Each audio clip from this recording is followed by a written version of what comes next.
한국은 정말 믿을 수 없는 나라예요. 자유롭고 안전하며 무엇보다도 사람 중심의 배려가 있는 나라였습니다. 저는 한국에서 자유와 환대가 여행에서 얼마나 중요한지를 깨달았어요.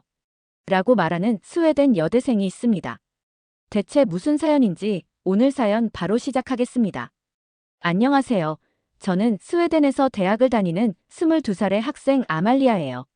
전공은 아시아학이고 평소에 아시아 문화와 경제 발전에 관심이 많아서 여름 방학 때 중국과 한국을 다녀왔습니다. 사실 두 나라를 모두 여행할 계획을 세우게 된 건 학교팀 프로젝트 때문이었어요. 팀원 중 몇 명이 중국을 꼭 가보고 싶다고 강력하게 주장했고 저는 처음엔 살짝 망설였어요. 솔직히 중국에 대해 큰 호감은 없었거든요. 뉴스를 통해 보는 중국은 늘 정치적이고 통제된 이미지가 강했습니다. 하지만 한 팀원이 이렇게 말했어요. 중국은 세계 2위의 경제대국이고 최근엔 기술과 문화가 엄청난 발전을 이루었어. 상하이의 스카이라인을 보면 뉴욕 못지않아. 그 말에 살짝 설득되었어요. 경제대국의 화려함과 디즈니랜드 같은 재미있는 명소들을 직접 경험해보면 새로운 관점이 생길지도 모르겠다고 생각했죠. 무엇보다 팀원이 강조한 디즈니랜드라는 단어에 마음이 살짝 기울었어요. 그리고 또 하나의 이유는 스웨덴에서는 한국이 더 익숙한 나라라는 거였어요.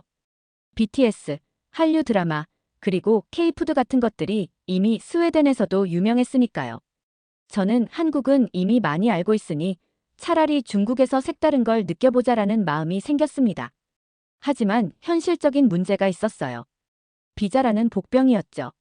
중국 비자를 발급받으려면 꽤 번거로운 절차를 거쳐야 했습니다. 여권 사본, 여행 일정, 숙소 예약 확인서까지 제출해야 한다는 얘기를 듣고 약간 스트레스가 밀려왔어요. 한국은 비자 없이 갈 수 있다는 얘기를 들었을 때 순간적으로 한국만 갈까 싶었지만 이미 팀 프로젝트가 결정된 상황에서 혼자 방향을 바꿀 순 없었어요. 비자 신청서를 작성하는 데만 몇 시간을 쏟아야 했어요. 이렇게 복잡하게 해야 하나? 그냥 관광 좀 하려는 건데. 짜증도 조금 났지만 어쨌든 발급을 받았습니다. 팀원들과 함께 중국행 항공권을 예약하면서 약간의 기대감도 생겼어요. 그래도 중국은 세계적으로 유명한 곳이니까 한 번쯤은 가봐야지. 그렇게 준비를 마치고 저는 상하이로 향하는 비행기에 몸을 실었어요. 공항에서 비행기를 기다리며 팀원들과 농담도 하고 여행 계획을 짰습니다. 디즈니랜드, 와이탄 야경, 전통적인 중국 음식까지 모두 포함된 빡빡한 일정이었죠. 그날 밤 비행기 안에서 저는 창밖을 보며 스스로에게 물었어요. 중국은 정말 대단한 경험이 될까?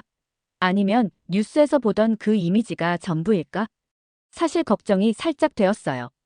중국의 규제와 감시 같은 얘기를 너무 많이 들어서일지도 모르겠어요. 하지만 그와 동시에 이런 생각도 했습니다. 직접 경험해보지 않고서는 모르는 거잖아. 혹시 모르지, 완전히 반해버릴 수도 있으니까. 저는 낯선 곳에서 새로운 걸 배우고 경험하는 걸 좋아해요. 그래서 이번 여행도 그런 기회 중 하나일 거라고 믿으면서 기대 반 걱정 반으로 잠에 들었어요. 비행기가 상하이 푸둥 국제공항에 도착했을 때 저는 두근거리는 마음으로 입국 심사대로 향했어요. 드디어 중국이야. 라는 생각에 설렘도 있었죠. 하지만 현실은 조금 달랐습니다. 입국 심사줄이 끝이 보이지 않을 만큼 길었어요. 저와 팀원들은 거의 2시간을 서 있었고 심사대에 도착했을 때도 모든 게 느리게 진행됐어요. 중국어로 무언가 물어보는 심사관의 말에 저는 그저 여권을 건네며 어색하게 웃을 수밖에 없었어요. 심사관은 제 서류를 꼼꼼히 확인하더니 다음이라는 손짓을 했고 저는 간신히 통과했죠. 그런데 팀원 중 한 명은 비자 사진 문제로 심사가 길어졌고 우리는 공항에서 더 기다려야 했습니다. 공항 밖으로 나왔을 땐 이미 오후가 되어 있었어요. 첫날 일정은 와이탄 야경을 보며 사진 찍는 것이었는데 지하철을 타기 위해 매표소에 갔더니 모든 게 복잡했어요. 엄청난 인파의 사람들로 붐비는 상황에서 제대로 된 방향을 찾는 건 쉽지 않았습니다. 스웨덴의 잘 정돈된 지하철 시스템과는 너무 달랐어요. 겨우 지하철을 타고 와이탄에 도착했을 땐 이미 지쳐 있었어요.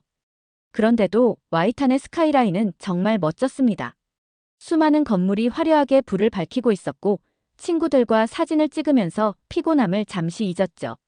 하지만 바로 그 순간 예상치 못한 일이 생겼어요. 와이탄의 아름다운 야경을 배경으로 친구들과 사진을 찍고 있을 때 갑자기 뒤에서 낯선 남성이 우리를 향해 다가왔어요. 그는 우리를 흘끗 보더니 대뜸 사진을 찍는 이유를 물었어요. 처음엔 관광객인 우리가 단순히 질문을 받는다고 생각했지만 그가 경찰 신분증을 꺼내는 순간 상황이 달라졌어요. 군사시설 근처는 촬영 금지입니다. 그가 단호한 표정으로 카메라를 확인하려고 했을 때 제 손은 땀으로 젖어 있었어요. 우리는 촬영한 사진들을 보여주었고 한 장의 사진에 문제가 있다는 이유로 10분 동안 설명해야 했어요. 그 짧은 순간 제 머릿속엔 내가 잘못한 걸까? 여기선 무엇이 문제일까? 라는 질문이 떠올랐습니다. 경찰은 결국 사진 몇 장을 삭제하라는 지시만 하고 떠났지만 저는 그 후로 더는 사진을 찍고 싶은 마음이 들지 않았어요. 감시받고 있다는 기분이 온몸을 감싸 안았습니다. 다음 날 디즈니랜드의 화려한 입구에 도착했을 때 저는 어린 시절의 설렘이 떠올랐어요. 하지만 긴 줄을 보는 순간 그 설렘은 한꺼번에 식어버렸습니다. 1시간 반을 기다린 끝에 입장했지만 놀이기구마다 대기 시간이 적어도 2시간 이상이었어요. 이건 마치 놀이공원이 아니라 기다림의 연속인 것 같아라는 생각이 머릿속을 스쳤습니다. 놀이기구를 기다리는 동안 주변에서 들려오는 소음과 밀려드는 인파는 저를 점점 더 지치게 했어요. 드디어 놀이기구를 타게 되었을 땐 이미 체력이 바닥났고 그 경험도 제대로 즐기지 못했어요. 특히 점심시간이 되었을 때 음식을 주문하려고 했지만 영어가 전혀 없는 메뉴판과 불친절한 태도에 당황했어요. 음식을 손에 들고 먹으면서도 내가 이렇게까지 기다려서 디즈니랜드를 올 필요가 있었나? 라는 의문이 계속 떠올랐습니다. 그날 밤 숙소로 돌아오는 길에 친구들과 이야기를 나누었어요. 저뿐만 아니라 다른 팀원들도 피곤하고 실망한 표정이었어요. 한 친구는 이렇게 말했어요. 중국은 분명 대단한 나라이긴 한데 너무 많은 사람이 몰려있고 여행하기엔 힘든 것 같아. 저는 그 말에 동의하지 않을 수 없었어요. 상하이는 아름답고 디즈니랜드도 멋졌지만 모든 게 혼잡하고 복잡했어요.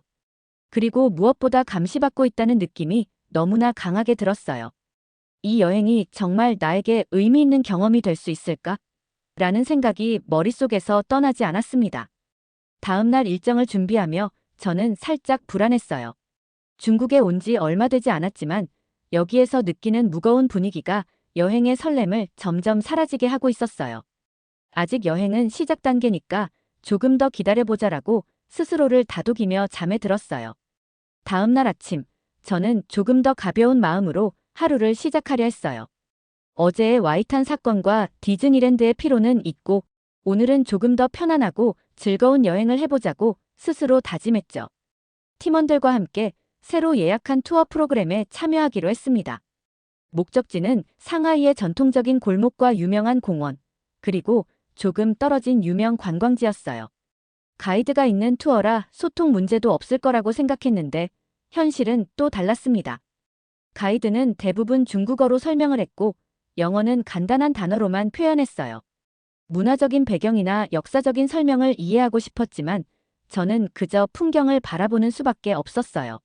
내가 여기서 뭘 보고 있는 걸까? 라는 생각이 계속 맴돌았어요.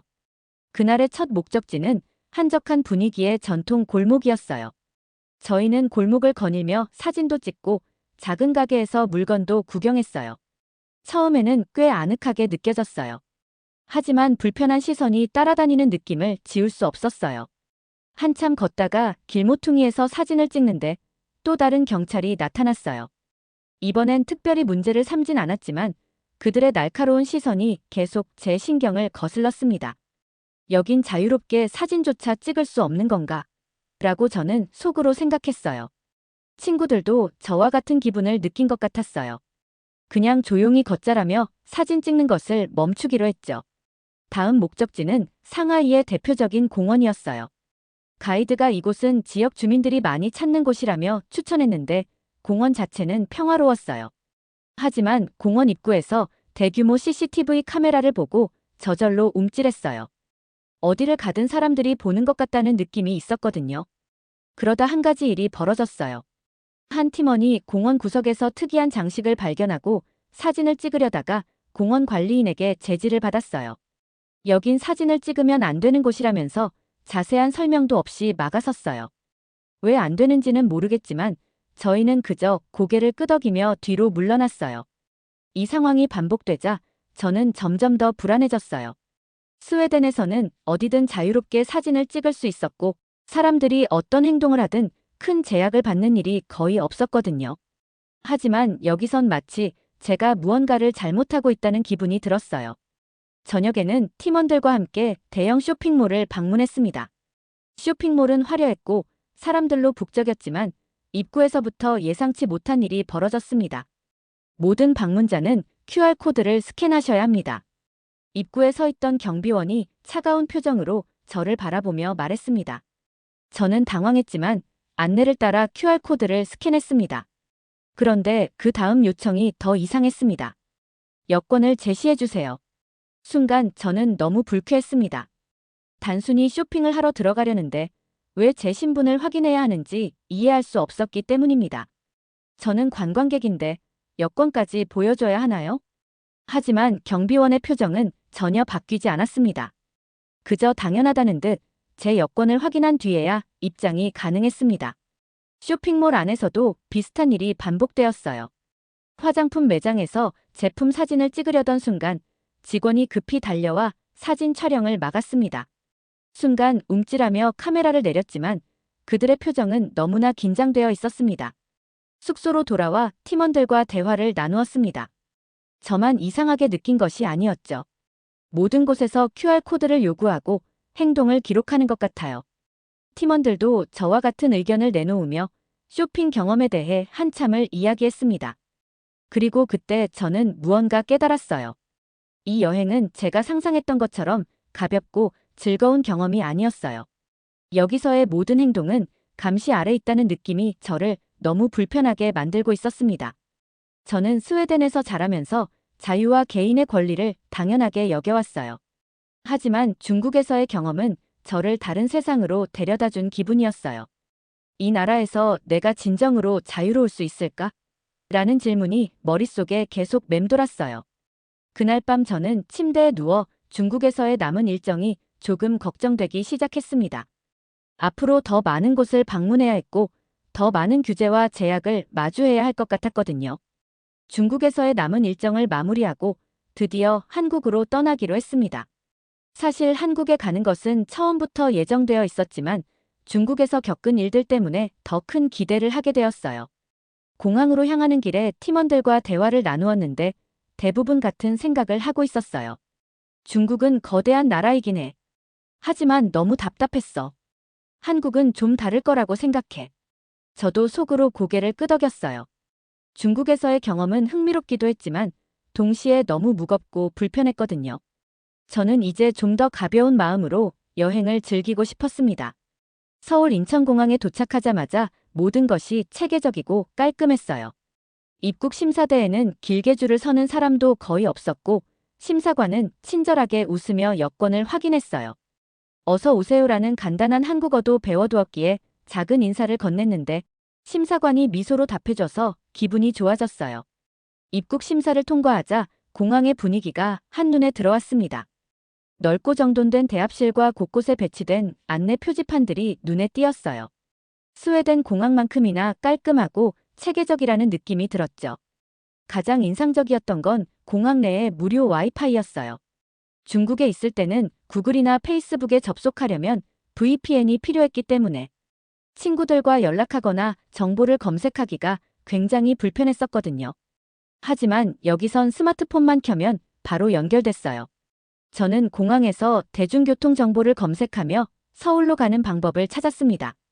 너무 간단하고 빠르게 정보가 나오자 친구들이 웃으며 이렇게 말했어요. 이제야 제대로 여행을 시작하는 기분이야. 공항철도를 타고 서울 시내로 이동하는 동안 창밖을 보며 한국에 대한 첫 인상을 떠올렸어요. 모든 것이 정돈된 느낌이었고 거리가 너무 깨끗했습니다. 스웨덴의 도시와 비슷한 느낌도 있었지만 뭔가 더 활기차고 생동감 있는 분위기가 느껴졌어요. 서울역에 도착했을 땐 정말 놀랐어요. 역 안은 복잡하면서도 혼란스럽지 않았고 사람들이 질서정연하게 움직이고 있었어요. 한국어와 영어로 안내된 표지판 덕분에 어디로 가야 할지 금방 알 수 있었죠. 짐을 들고 헤매던 우리를 보고 한 한국인이 다가와 도움을 주었어요. 그는 유창한 영어로 숙소 방향을 알려주었고 필요한 앱까지 추천해줬어요. 스웨덴에서도 낯선 사람에게 도움을 받는 일이 흔하진 않은데 여기선 아무렇지 않게 다가오는 친절함이 신선하게 느껴졌어요. 숙소에 도착해 짐을 풀고 나니 저녁 시간이 되었어요. 친구들과 함께 근처 식당에서 첫 한국 음식을 먹기로 했죠. 메뉴판을 보고 처음엔 살짝 당황했어요. 한국어로만 적힌 부분도 있었지만 다행히 사진이 함께 있어서 어렵지 않게 주문할 수 있었습니다. 한국식 바비큐를 시켰는데 음식이 나오자마자 모두의 얼굴이 환해졌어요. 바비큐는 정말 맛있었고 반찬이라는 작은 접시들까지 계속 리필해주는 서비스에 감동했어요.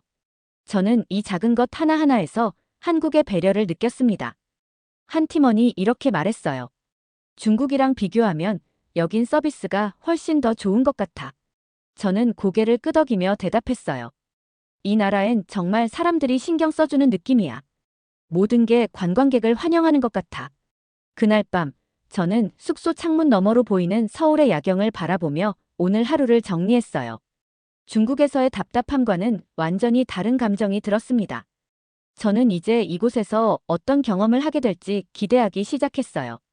한국은 이미 첫 인상만으로도 저를 사로잡고 있었거든요. 다음 날 아침, 저는 팀원들과 서울의 대중교통을 이용해 첫 번째 목적지인 경복궁으로 향하기로 했어요. 숙소에서 가까운 지하철역까지 걸어가는 동안 우리는 주변 풍경을 살펴봤어요. 거리 곳곳에 놓인 작은 카페와 상점들, 정돈된 도로, 그리고 한눈에 들어오는 깨끗한 도시의 모습이 인상적이었어요. 저희는 지하철에 타자마자 주변 사람들을 살펴보았습니다. 사람들은 각자 스마트폰을 들고 있었지만 그 누구도 소리내어 대화하거나 통화를 하는 모습은 보이지 않았어요. 저는 그 모습에 정말 깜짝 놀랐어요. 사실 스웨덴에서는 지하철에서 사람들의 대화 소리나 전화 통화 소리가 자주 들리기 마련이었거든요. 그런데 서울은 너무나도 조용했어요. 우리는 자연스럽게 고요한 분위기에 동화되었어요. 사람들은 서로 가까이 앉아 있긴 했지만 불편하거나 소란스러운 분위기가 전혀 없었어요. 제 옆에 앉은 한 한국인 분이 스마트폰을 꺼내들고 화면을 보고 있었지만 소리 하나 없이 조용히 그것에 집중하고 있었어요. 주변 사람들 또한 마찬가지였어요. 각자의 공간을 침범하지 않으려고 매우 조심스럽게 행동하는 게 보였어요. 우와, 이건 정말 대단하다. 속으로 생각했어요. 스웨덴에서도 지하철 내 예의가 중요하긴 하지만 서울에서는 그 예의가 마치 몸에 배인 듯 자연스럽게 흐르고 있었어요. 사람들의 차분함과 조용함은 마치 모든 것이 잘 정리되어 있는 듯한 느낌을 주었습니다. 불과 하루 전에 중국에서 지하철을 탔을 때는 사람들이 거칠게 서로 부딪히며 큰 소리로 통화하는 모습이 흔했거든요. 그런 분위기 속에서는 사람들의 개인 공간이나 타인을 배려하는 모습은 거의 찾아보기 어려웠죠. 그런데 서울은 바로 옆에 있는 나라인데 이렇게나 다를 수 있다는 사실이 정말 신기했어요. 경복궁에 도착했을 땐 맑은 하늘 아래 펼쳐진 전통 건축물이 저희를 반겼어요. 입구에서 한복 대여점이 보였는데 저는 평소 한국 드라마에서 보던 한복을 직접 입어보고 싶어서 팀원들과 함께 한복을 빌려 입고 경복궁 안을 돌아다니기 시작했어요. 사람들이 우리를 보며 환하게 웃어줬고 몇몇은 함께 사진을 찍자고 요청하기도 했어요. 저는 그 순간 정말 이 나라의 전통과 문화를 가까이 느낄 수 있어서 행복했습니다. 점심시간이 다가오자 우리는 근처에서 전통 음식을 맛보기로 했어요. 고즈넉한 분위기의 작은 식당에 들어갔는데 메뉴판이 한국어와 영어로 잘 표기되어 있어서 주문이 어렵지 않았습니다. 저는 비빔밥을 시켰는데 그 정갈하게 담긴 음식이 눈으로 보기만 해도 너무 아름다웠어요. 그날 오후 우리는 서울 시내를 자유롭게 돌아다녔어요. 쇼핑몰에 들렀는데 모든 것이 현대적이고 세련된 느낌이었어요. 매장마다 친절한 직원들이 환영해줬고 결제 과정도 너무 간단했어요. 하루 종일 바쁘게 돌아다닌 덕분에 다리가 아프긴 했지만 마음은 정말로 만족스러웠어요. 한국에서의 첫날은 그야말로 모든 면에서 즐거운 경험이었습니다. 스웨덴에서도 느낄 수 없는 한국만의 독특한 문화와 서비스, 그리고 편리함이 저를 사로잡았어요. 그날 밤 숙소로 돌아오며 저는 팀원들에게 이렇게 말했어요. 오늘 하루만으로도 한국이 정말 특별한 나라라는 걸 느꼈어. 여긴 우리가 진정으로 환영받는 곳이야. 친구들도 제 말에 동의하며 환하게 웃었어요. 저는 이제 이 나라에서 더 많은 것을 배우고 경험하고 싶다는 마음이 커졌어요. 다음 날 아침, 저는 팀원들과 함께 현대적인 도시의 매력을 더 알아보기로 했습니다. 계획은 단순했어요. 서울 시내를 자유롭게 돌아다니며 한국의 일상 속으로 한 발 더 들어가는 거였죠. 우선 대중교통 앱을 이용해 목적지를 정했어요. 앱은 한국어뿐만 아니라 영어로도 모든 정보를 제공했어요. 저희가 가려는 곳의 가장 빠른 경로와 정확한 도착 시간을 알려줬는데 이런 디지털 시스템이 완벽하게 작동하는 게 인상적이었어요. 지하철을 기다리며 친구들과 얘기를 나눴는데 모두 한국의 디지털 환경에 놀라고 있었어요. 스웨덴에서도 기술이 발달했다고 생각했지만 여기서는 기술이 사람의 일상을 얼마나 편리하게 만들어줄 수 있는지를 직접 체감할 수 있었거든요. 지하철에서 내려 첫 번째로 향한 곳은 동대문 디자인 플라자였어요. 현대적인 건축물이면서도 주변 풍경과 자연스럽게 어우러진 그 모습은 정말 매력적이었죠. 안에 들어가니 디지털 전시와 상호작용할 수 있는 공간들이 있었는데 이곳이 단순한 전시장이 아니라 기술과 창의성이 결합된 장소라는 걸 느꼈어요. 저희는 디지털 아트와 가상현실 체험도 해봤는데 마치 미래 속에 들어온 것 같은 기분이 들었어요. 점심시간이 가까워지자 저희는 근처에서 음식을 먹기로 했습니다. 팀원 중 한 명이 한국에서는 배달 앱이 정말 유명하대라고 말하며 앱을 이용해 음식을 주문하자고 제안했어요. 저는 처음엔 조금 의아했어요. 여행 중에 굳이 배달 음식을 먹어야 하나 싶었거든요. 하지만 경험 삼아 해보자는 의견에 동의했어요. 앱을 설치하고 사용해보니 정말 간단했습니다. 영어로 제공되는 메뉴와 결제 시스템 덕분에 주문하는데 어려움이 전혀 없었어요. 심지어 예상 도착 시간까지 정확히 표시되었고 음식이 도착하기까지 30분도 채 걸리지 않았어요. 배달원이 친절하게 음식을 건네주며 맛있게 드세요라는 한국어 인사를 건넸고 저는 어설픈 발음으로 감사합니다라고 대답했어요. 음식을 먹으며 친구들과 이야기를 나눴어요. 이건 정말 혁명적인 서비스 같아. 내가 필요할 때 원하는 곳으로 음식을 가져다 주다니 완전 최고야. 저는 친구의 말에 고개를 끄덕이며 이렇게 대답했어요. 여기선 모든 게 사람을 중심으로 설계된 것 같아. 기술이 단순히 화려하기만 한 게 아니라 실제로 생활에 큰 도움을 주고 있어. 점심을 먹은 후 우리는 서울의 쇼핑 거리로 향했어요. 한강진에 위치한 대형 쇼핑몰은 모든 것이 현대적이고 세련된 느낌이었어요. 매장마다 최신 디지털 기기를 배치해 쇼핑이 더 편리하도록 만들어졌고 QR코드를 스캔하면 제품 정보를 쉽게 확인할 수 있었어요. 저는 서울의 밤하늘을 바라보며 오늘 하루를 돌아봤습니다. 기술과 창의성이 일상에 녹아들어 사람들을 편리하게 만드는 이 나라의 매력이 점점 더 저를 사로잡고 있었어요. 이런 나라라면 더 오래 머물고 싶다는 생각을 품으며 설렘 속에 잠이 들었어요. 다음 날 아침, 저는 팀원들과 한강 근처에서 여유로운 시간을 보내기로 했습니다. 사실 한국에 오기 전까지는 강변이 특별한 관광지가 될 거라고 생각하지 않았어요. 하지만 이곳에 와보니 한강 주변은 그저 물 흐르는 강이 아니라 서울 사람들의 일상과 여가가 살아 숨쉬는 공간이라는 걸 알게 되었어요. 한강 공원에 도착했을 때 평온하면서도 활기찬 분위기가 가득했습니다. 자전거를 타는 사람들, 피크닉을 즐기는 가족들, 강가를 따라 조깅하는 사람들까지 모두가 자연스럽게 자신만의 시간을 즐기고 있었죠. 특히 놀라웠던 건 주변이 굉장히 깨끗하다는 점이었어요. 쓰레기를 찾아볼 수 없었고 심지어 공원의 화장실조차 스웨덴에서 볼 법한 고급 시설처럼 관리되어 있었어요. 우리는 자전거를 대여해 한강을 따라 달리기로 했어요. 스마트폰 앱으로 자전거 대여소를 찾아 QR코드로 간단히 빌릴 수 있었죠. 자전거를 타고 강변을 따라가다 보니 바람이 시원하게 불어오고 도시의 전경이 한눈에 들어왔어요. 이게 진짜 서울의 모습이구나 싶었습니다. 중간에 잠시 쉬면서 한강변에서 사진을 찍었는데 이곳에서는 중국에서처럼 감시받는다는 불안감이 전혀 들지 않았어요. 아무도 제가 뭘 하고 있는지 신경 쓰지 않았고, 저도 마음껏 사진을 찍으며 자유를 만끽했습니다. 저는 팀원들에게 이렇게 말했어요. 한국에서는 내가 정말로 자유롭다는 느낌이 들어. 모든 게 열려있고 안전하게 느껴져. 그 말에 한 친구가 고개를 끄덕이며 대답했어요. 맞아. 여기선 밤에도 마음 편히 다닐 수 있는 느낌이야. 그 친구의 말처럼 한국은 나뿐만 아니라 밤에도 안전하다는 게 정말 신기했어요.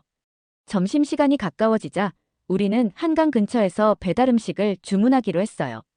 어제 경험했던 배달 시스템이 너무 편리했기 때문에 이번엔 다른 메뉴를 시도해 보기로 했어요.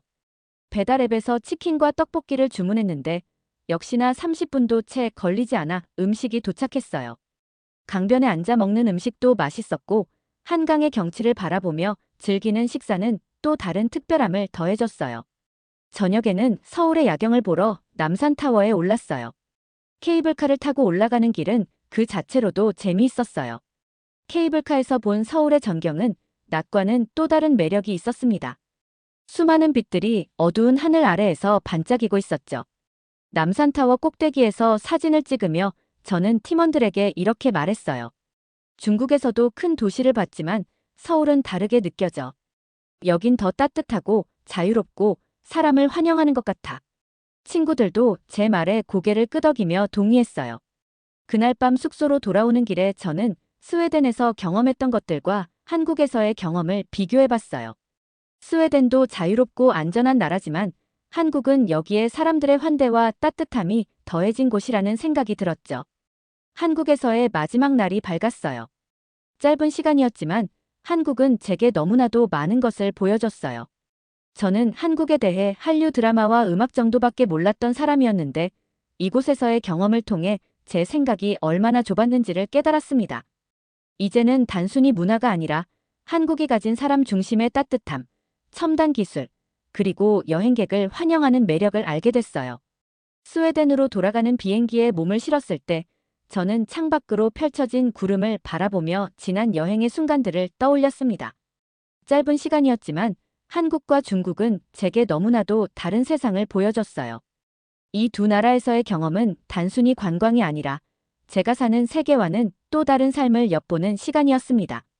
중국을 떠올리자마자 자연스럽게 그곳에서의 불편한 순간들이 떠올랐어요. 단순히 사진을 찍으려다 경찰의 경고를 받았던 일, 비자를 준비하며 겪은 번거로움, 그리고 언제나 제 주변을 둘러싼 감시의 시선들까지 모든 것이 억눌린 듯한 기분을 들게 했습니다. 반면 한국은 완전히 달랐습니다. 인천공항에 도착한 첫 순간부터 모든 게 자유롭고 환영받는 기분이었어요. 심사관은 친절했고 공항의 시스템은 체계적이며 효율적이었습니다. 제가 낯선 외국인임에도 한국은 저를 따뜻하게 맞아줬어요. 공항철도를 타고 서울 시내로 들어가는 동안 깨끗하고 정돈된 풍경을 보며 한국에 대한 첫 인상이 얼마나 특별했는지 깨달았습니다. 남산타워에서 본 서울의 야경도 잊을 수 없습니다. 어두운 하늘 아래 반짝이는 불빛들이 도시 전체를 감싸고 있었어요. 저는 그 풍경을 보며 한국이라는 나라가 단순히 발전된 도시를 넘어 사람들에게 안전함과 평화를 주는 공간이라는 걸 느꼈습니다. 중국에서의 여행은 감시와 규제 속에서 움직여야 했어요. 반면 한국은 자유롭고 안전하며 무엇보다도 사람 중심의 배려가 있는 나라였습니다. 저는 이 두 나라의 경험을 통해 자유와 환대가 여행에서 얼마나 중요한지를 깨달았어요. 스웨덴에 도착하며 저는 스스로에게 다짐했어요. 언젠가 꼭 다시 한국에 가야겠어. 더 오래 머물면서 더 많은 것을 배우고 싶어. 한국은 제게 단순한 여행지가 아니라 자유와 따뜻함의 가치를 일깨워준 특별한 나라로 남게 되었으니까요. 더 많은 사람들에게 이 나라의 매력을 알려주고 한국에서 느꼈던 그 소중한 감정을 다시 만나러 올 겁니다. 두 번째 사연 시작합니다. 한국인 여러분, 우리를 너무 미워하지 말아주세요. 우리도 여러분처럼 그저 더 나은 삶을 꿈꾸는 평범한 사람들이에요. 때론 실수도 하고 잘못된 선택을 할 수도 있지만 열심히 살아가려 노력하고 있답니다. 라고 말하는 태국 정부 직원이 있습니다. 대체 무슨 사연인지 오늘 사연 바로 시작하겠습니다. 안녕하세요. 저는 아리아입니다. 태국 노동부에서 일하고 있어요. 몇 년 전 노동부에서 일하기 시작한 지 얼마 되지 않았을 때 저는 한국과의 업무적 교류를 처음 시작했습니다. 그날의 기억이 아직도 생생해요. 회의실에 들어섰을 때 한국 대표단의 단정한 모습과 예의 바른 태도에 첫눈에 반했습니다. 회의가 시작되고 한국 측에서 준비해온 프레젠테이션을 보면서 저는 깊은 감명을 받았어요. 그들이 보여준 기술력과 혁신적인 아이디어는 정말 놀라웠습니다. 특히 노동정책과 관련된 부분에서 한국의 선진적인 시스템을 보며 우리나라도 이렇게 발전할 수 있을까 하는 생각이 들었어요. 회의가 끝난 후 한국 대표단과 함께 저녁 식사를 하게 되었습니다. 그들의 친절함과 따뜻한 마음씨에 또 한 번 감동했어요. 한국 문화에 대해 이야기를 나누면서 저는 점점 더 한국에 대한 관심이 커져갔습니다. 그들이 들려준 한국의 발전 과정, 그리고 현재의 모습은 마치 동화 같았어요. 식사 중에 한 한국 대표가 저에게 물었습니다. 아리아 씨, 혹시 한국에 와본 적이 있나요? 저는 고개를 저었어요. 그러자 그가 웃으며 말했습니다. 기회가 된다면 꼭 한국에 와보세요. 우리나라의 아름다움을 직접 경험하실 수 있을 거예요. 그날 밤 호텔로 돌아와 침대에 누웠을 때 저는 한국에 대한 생각으로 가득 찼어요. 눈을 감으면 서울의 화려한 밤거리가 상상됐고 귓가에는 그들이 들려준 한국 노래의 멜로디가 맴돌았습니다. 그때부터 저는 한국을 저의 이상적인 파트너 국가로 여기기 시작했어요. 다음 날 사무실로 돌아와 동료들과 이야기를 나누다가 한국에서 일하고 있는 태국인들의 이야기를 듣게 되었습니다. 그들 중 많은 이들이 한국에서 성공적으로 정착해 좋은 삶을 살고 있다는 거예요. 한 동료가 말했어요. 아리아, 한국은 정말 기회의 땅이야. 우리 태국인들에게 꿈을 이룰 수 있는 곳이지. 그 말을 듣고 저는 더욱 확신했습니다. 한국은 우리 태국인들에게 새로운 기회를 제공하는 곳이구나. 그래서 저는 한국과 관련된 업무에 더욱 열정을 쏟기 시작했어요. 매일 밤 한국어를 조금씩 배우기 시작했고 한국 문화와 역사에 대해 공부했습니다. 몇 주 후 저는 한국에서 온 이메일 한 통을 받았어요. 한국 노동부에서 우리 부서와의 협력을 제안하는 내용이었습니다. 저는 가슴이 뛰는 것을 느꼈어요. 이것이 바로 제가 기다려온 기회라고 생각했습니다. 상사에게 이 프로젝트를 맡고 싶다고 자원했고 다행히 승낙을 받았어요. 그렇게 저의 한국과의 본격적인 인연이 시작되었습니다. 매일 한국 측과 연락을 주고받으며 저는 점점 더 한국에 대한 애정을 키워갔어요. 그들의 효율적인 업무 처리 방식, 깊이 있는 전문성, 그리고 항상 더 나은 방법을 찾으려는 자세에 감탄했습니다. 하지만 그때는 몰랐어요. 이 시작이 나중에 저에게 얼마나 큰 고민거리를 안겨줄지를. 그저 한국이라는 나라가 주는 긍정적인 이미지에 푹 빠져 있었을 뿐이에요. 지금 돌이켜보면 그때의 순수한 동경이 조금은 부끄럽기도 합니다. 하지만 동시에 그 시절의 열정이 지금의 저를 만들어냈다는 것도 인정해요. 한국과의 업무를 시작한 지 1년쯤 지났을 때였어요. 어느 날 사무실에서 평소처럼 서류를 정리하고 있었는데 우연히 한 보고서가 눈에 띄었습니다. 한국 내 태국인 불법 체류자 현황이라는 제목이었어요. 호기심에 그 보고서를 펼쳐 읽기 시작했습니다. 처음에는 그저 숫자에 불과했어요. 하지만 점점 읽어내려갈수록 그 숫자 하나하나가 사람이라는 걸 깨달았습니다. 가난을 벗어나기 위해 혹은 더 나은 삶을 위해 한국으로 떠난 우리 태국인들이 불법 체류자 신분으로 살아가고 있다는 사실에 충격을 받았어요. 보고서에는 구체적인 사례들도 있었습니다. 공장에서 12시간씩 일하면서도 제대로 된 임금을 받지 못하는 사람들, 질병에 걸려도 병원에 가지 못하는 사람들, 언제 잡혀갈지 모른다는 불안에 시달리는 사람들. 그들의 이야기를 읽으면서 가슴이 아팠어요. 그날 밤 집에 돌아와서도 그 보고서의 내용이 머릿속에서 떠나지 않았습니다. TV에서 흘러나오는 한국 드라마의 화려한 장면들과 보고서에서 본 불법 체류자들의 현실이 너무나 대조적으로 느껴졌어요. 다음 날 저는 상사를 찾아갔습니다. 이 문제에 대해 더 자세히 알아보고 싶습니다. 상사는 잠시 고민하더니 말했어요. 아리아, 이건 단순한 문제가 아니야. 국가 간의 복잡한 관계가 얽혀있는 문제라고. 하지만 저는 포기하지 않았습니다. 그래도 우리가 할 수 있는 일이 있지 않을까요? 결국 상사의 허락을 받아 이 문제에 대해 더 깊이 조사할 수 있게 되었어요. 저는 한국 측 담당자들과 연락을 취하기 시작했습니다. 처음에는 그들도 조심스러워했어요. 하지만 점차 서로 신뢰를 쌓아가면서 더 많은 정보를 얻을 수 있었습니다.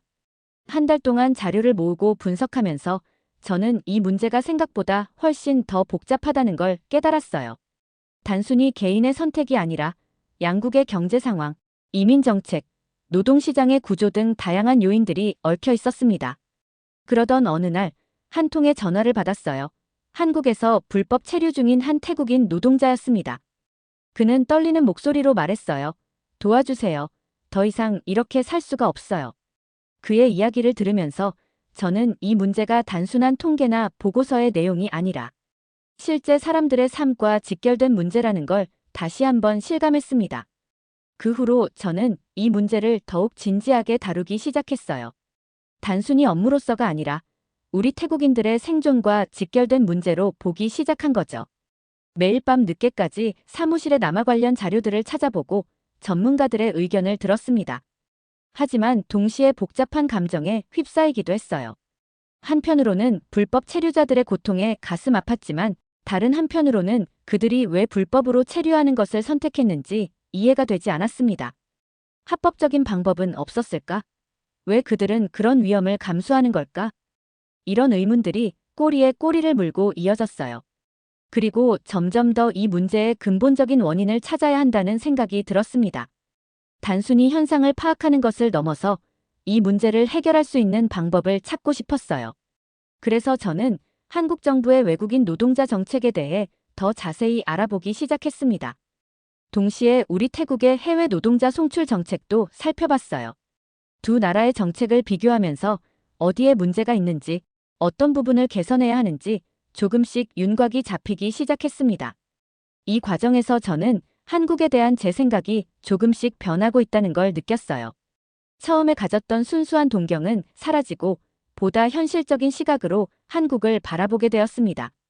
하지만 동시에 한국이 이 문제를 해결하기 위해 노력하고 있다는 점도 알게 되었어요. 한국에서의 태국인 불법 체류자 문제에 대해 더 깊이 알아보기로 결심했어요. 그래서 저는 직접 한국에 가기로 했습니다. 상사를 설득하는데 꽤 오랜 시간이 걸렸지만 결국 허락을 받아냈어요. 아리야, 조심해. 그리고 너무 깊이 관여하지 마라는 상사의 말이 귓가에 맴돌았습니다. 한국에 도착한 첫날, 저는 그동안 연락을 주고받던 한국 노동부의 담당자를 만났어요. 그는 저를 반갑게 맞아주었지만 불법 체류자 문제에 대해 이야기할 때는 조금 불편해하는 듯 했습니다. 민감한 문제라서요. 조심스럽게 다뤄야 합니다. 라고 말하더라고요. 다음 날부터 본격적인 조사를 시작했습니다. 처음에는 공식적인 경로를 통해 정보를 수집하려 했어요. 하지만 곧 한계를 느꼈죠. 실제 불법 체류자들의 목소리를 들을 수 없었거든요.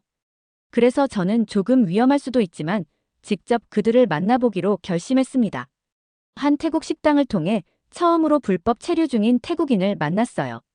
그의 이름은 솜차이였습니다. 처음에 그는 저를 경계했어요. 당신이 정부 관리라고 해도 나를 도와줄 수 없을 거예요. 라고 말하더라고요. 하지만 제가 진심으로 그들의 이야기를 듣고 싶다고 설득한 끝에 그는 조금씩 마음을 열기 시작했습니다. 솜차이의 이야기는 제 마음을 아프게 했어요. 그는 5년 전 합법적으로 한국에 왔지만 회사가 파산했다고 합니다. 그가 일하던 산업에서는 새로운 고용주를 찾지 못했고 시간이 지나면서 비자가 만료되었다고 해요. 처음엔 집에 돌아갈까 고민했어요. 하지만 가족들이 제 송금에 의지하고 있었죠. 어쩔 수 없었어요. 라고 말하는 그의 눈에 눈물이 고였습니다. 그 후로 저는 더 많은 불법 체류자들을 만났어요. 공장에서 일하는 순환, 식당에서 일하는 라차, 건설 현장에서 일하는 프라윷. 그들의 이야기는 조금씩 달랐지만 공통점이 있었습니다. 모두가 더 나은 삶을 위해 한국에 왔다는 것, 그리고 지금의 상황에서 벗어나고 싶어 한다는 거였어요. 특히 기억에 남는 건 마리사라는 여성이에요. 그녀는 한국인 남성과 결혼했지만 가정폭력으로 도망쳐 나왔다고 합니다. 이혼하고 싶어요. 하지만 그러면 당장 추방될 거예요. 저는 지금 그저 숨어 살고 있을 뿐이에요. 라고 말하는 그녀의 모습에 가슴이 아팠습니다. 이들의 이야기를 들으면서 저는 불법 체류 문제가 단순히 법적인 문제가 아니라는 걸 깨달았어요. 각자의 사연과 고통, 그리고 희망이 얽혀 있는 복잡한 인간 문제라는 거죠. 동시에 이 문제를 해결하기가 얼마나 어려울지도 실감했습니다. 한 달간의 조사를 마치고 태국으로 돌아오는 비행기 안에서 저는 그동안 들은 이야기들을 정리해 보았어요. 그들이 겪는 어려움은 크게 세 가지로 요약할 수 있었습니다. 첫째, 열악한 노동 환경. 둘째, 의료와 교육 등 기본적인 서비스에 대한 접근성 부족. 셋째, 항상 단속의 두려움 속에 사는 불안한 삶. 하지만 동시에 그들의 이야기에서 희망도 발견했어요. 대부분이 합법적으로 일할 수만 있다면 정말 열심히 일하겠다고 말했거든요. 그들은 한국 사회에 기여하고 싶어 했고, 한국과 태국 양국에 도움이 되는 존재가 되고 싶어 했습니다. 태국에 돌아와서 제일 먼저 한 일은 상세한 보고서를 작성하는 거였어요. 단순히 현황을 보고하는 것이 아니라 불법 체류자들의 생생한 목소리를 담으려고 노력했습니다. 그들의 고충, 그들의 희망, 그리고 그들이 처한 현실을 최대한 자세히 묘사했어요. 보고서를 제출하고 나서 저는 이 문제에 대한 해결책을 찾는 것이 제 삶의 목표가 되었다는 걸 깨달았습니다. 이제 더 이상 단순한 업무가 아니었어요. 제가 만난 솜차이, 순한, 라차, 프라윷, 그리고 마리사. 그들 모두를 위해 무언가를 해야 한다고 느꼈습니다. 그래서 저는 더 열심히 일하기 시작했어요. 밤늦게까지 사무실에 남아 관련 자료들을 찾아보고 전문가들의 의견을 구했습니다. 때로는 너무 큰 문제라 좌절감을 느끼기도 했지만 그럴 때마다 한국에서 만난 그들의 얼굴을 떠올렸어요. 그러면 다시 힘을 낼 수 있었습니다. 저는 이 문제를 해결하기 위해 보고서를 작성해서 제출했습니다. 하지만 제가 작성한 보고서가 부서 내에서 큰 파장을 일으켰어요. 어떤 동료들은 제 노력을 높이 평가했지만 또 다른 이들은 이 문제에 너무 깊이 관여하는 것을 우려했습니다. 어느 날 상사가 저를 사무실로 불렀어요. 아리야, 내 열정은 이해하지만 우리가 할 수 있는 일에는 한계가 있어. 그의 말씀에 저는 답했습니다. 그래도 뭔가는 해야 하지 않을까요? 우리 국민들이 고통받고 있잖아요. 상사는 깊은 한숨을 내쉬었어요. 그건 나도 알아 하지만 이건 단순한 문제가 아니야. 그날 이후로 저는 태국 노동부의 입장에서 이 문제를 바라보기 시작했습니다. 우리가 할 수 있는 일은 무엇일까? 한국 정부와 어떻게 협상해야 할까? 이런 고민들이 꼬리에 꼬리를 물고 이어졌어요. 가장 큰 딜레마는 불법 체류자들의 인권을 보호하면서도 동시에 한국과의 외교적 관계를 해치지 않아야 한다는 점이었습니다. 한쪽으로 치우치면 다른 쪽에서 문제가 생길 수 있었어요. 균형을 잡는 게 정말 어려웠습니다. 예를 들어, 한 번은 한국에서 불법 체류 중인 태국인들에 대한 대대적인 단속이 있었어요. 많은 사람들이 체포되고 강제 추방되었죠. 이에 대해 우리 부서 내에서도 의견이 갈렸습니다. 어떤 이들은 강력히 항의해야 한다고 주장했고 또 다른 이들은 한국의 법 집행을 존중해야 한다고 말했어요. 결국 우리는 중간 지점을 찾기로 했습니다. 한국 정부에 공식적으로 우려를 표명하되 동시에 불법 체류 문제 해결을 위한 협력 방안을 제안하기로 한 거예요. 하지만 이 과정에서 저는 많은 갈등을 겪었습니다. 제가 직접 만난 그들의 얼굴이 떠오르면서 과연 이 정도로 충분할까 하는 의문이 들었거든요. 또 다른 어려움은 예산 문제였어요. 불법 체류자들을 돕기 위한 프로그램을 제안했지만 항상 예산 부족을 이유로 거절당했습니다.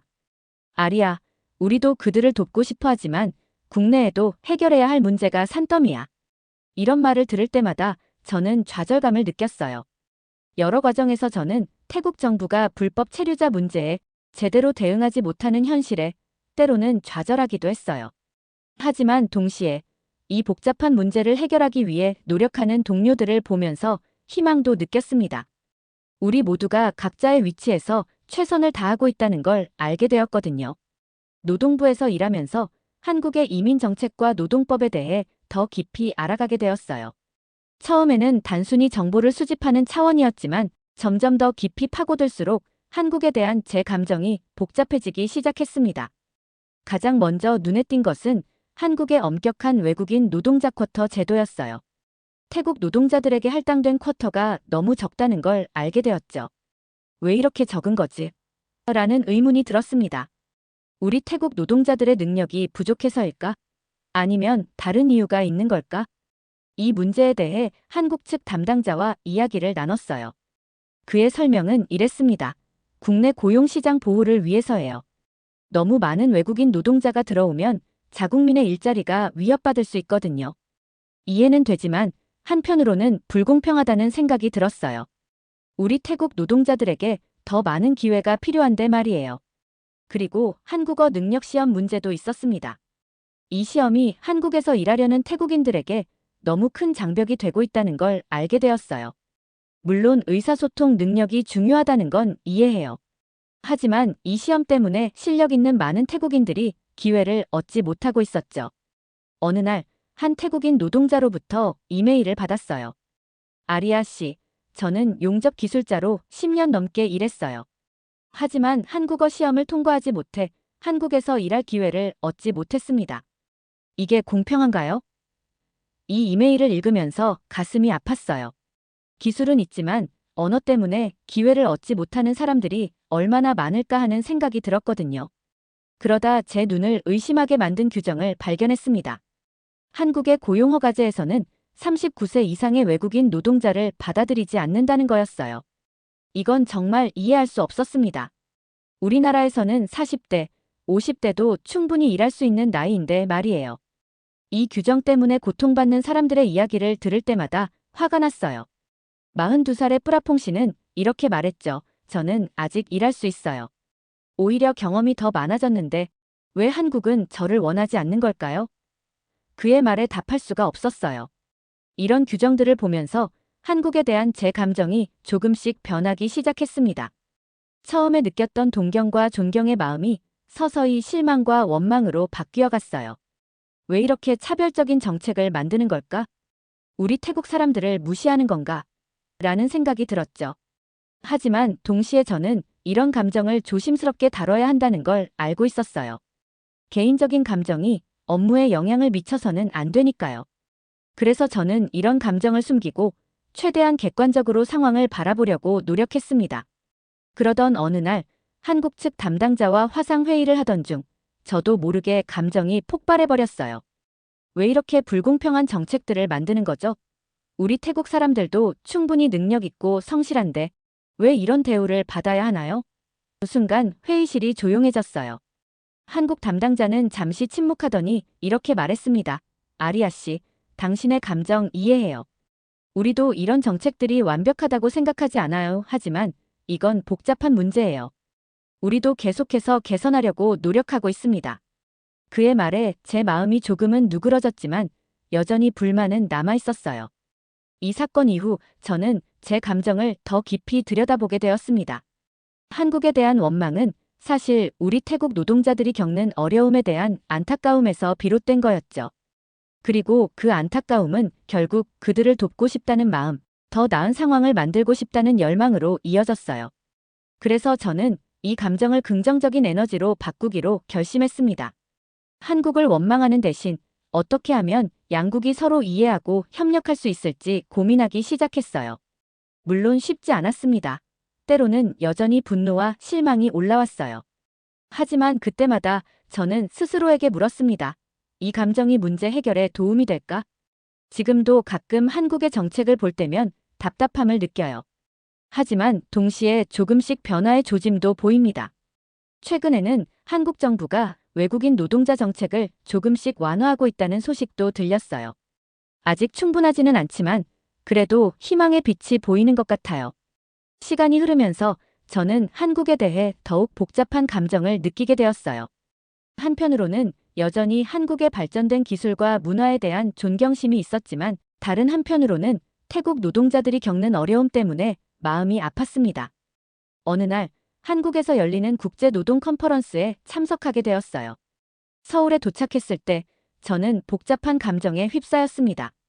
공항에서 나오는 순간 눈앞에 펼쳐진 현대적인 도시 풍경에 감탄하면서도 이 화려함 뒤에 숨겨진 우리 태국 노동자들의 고통이 떠올랐죠.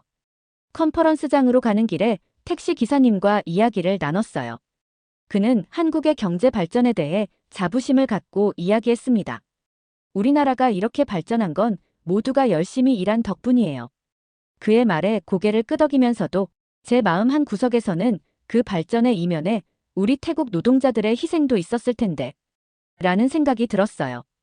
컨퍼런스에서 저는 한국의 노동 정책에 대한 발표를 듣게 되었습니다. 발표자는 한국이 얼마나 외국인 노동자의 권리 보호를 위해 노력하고 있는지 설명했어요. 통역을 통해 들으면서 저는 고개를 끄덕이다가도 가끔은 미간을 찌푸렸습니다. 좋은 정책들도 있었지만 여전히 부족한 점들이 눈에 띄었거든요. 휴식 시간에 한국 노동부 관계자와 대화를 나누게 되었어요. 그는 진심으로 외국인 노동자 문제 해결을 위해 노력하고 있다고 말했습니다. 우리도 최선을 다하고 있어요. 하지만 쉽지 않네요. 그의 말에 공감하면서도 제 마음 한편에서는 여전히 불만이 일었어요. 그래도 더 많은 것을 할 수 있지 않을까? 저녁에는 한국에서 일하고 있는 태국 노동자들과 만났어요. 그들의 이야기를 들으면서 제 마음은 더욱 복잡해졌습니다. 어떤 이들은 한국에서의 삶에 만족하며 감사해했어요. 한국에서 번 돈으로 고향에 집을 지었어요. 하지만 또 다른 이들은 여전히 어려움을 호소했죠. 일은 힘들고 차별도 심해요. 하지만 돌아갈 수도 없어요. 호텔로 돌아와 창밖을 바라보며 저는 깊은 생각에 잠겼어요. 서울의 밤은 정말 아름다웠습니다. 반짝이는 불빛들이 마치 별처럼 빛나고 있었어요. 그 모습을 보며 저는 생각했습니다. 이 아름다운 도시를 만드는데 우리 태국 사람들도 한몫했을 텐데. 다음 날 컨퍼런스에서 제가 발표를 하게 되었어요. 준비해온 내용을 발표하면서 저는 최대한 객관적으로 상황을 설명하려고 노력했습니다. 하지만 발표를 마치고 질문을 받는 시간에 한 참가자가 물었어요. 태국은 한국의 노동 정책에 대해 어떻게 생각하나요? 순간 망설였습니다. 솔직히 말해야 할까? 아니면 외교적으로 답해야 할까? 잠시 침묵 후 저는 입을 열었어요.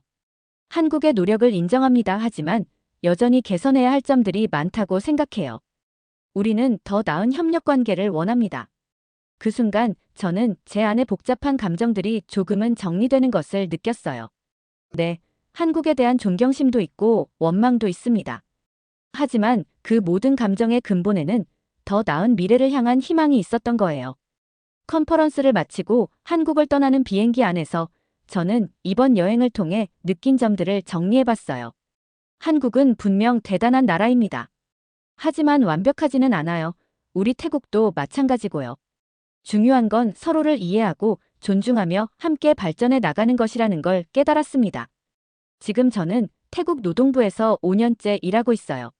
불법 체류자 문제를 해결하기 위해 많은 노력을 기울였지만 현실은 여전히 냉혹합니다. 최근에도 한국에서 대규모 단속이 있었고 수백 명의 태국인들이 강제 출국당했다는 소식을 들었어요. 그 소식을 접하고 저는 한동안 무력감에 빠졌습니다. 그러던 어느 날 한국 측에서 연락이 왔어요. 불법 체류자 문제에 대한 양국 간 협의체를 구성하자는 제안이었죠. 솔직히 말하면 크게 기대하지 않았어요. 이전에도 비슷한 시도가 있었지만 실질적인 변화는 없었거든요. 서울에 도착해서 첫 회의에 참석했을 때 분위기는 생각보다 무거웠어요. 양측 모두 이 문제의 심각성을 인지하고 있었지만 해결책을 찾는 것은 여전히 어려워 보였습니다. 한국 측 대표가 말했어요. 불법 체류자 문제는 우리에게도 큰 부담입니다. 하지만 단순히 단속만으로는 해결되지 않는다는 걸 알고 있어요. 저는 고개를 끄덕였지만 마음 한편으로는 그래서 어쩌자는 건가 하는 생각이 들었죠.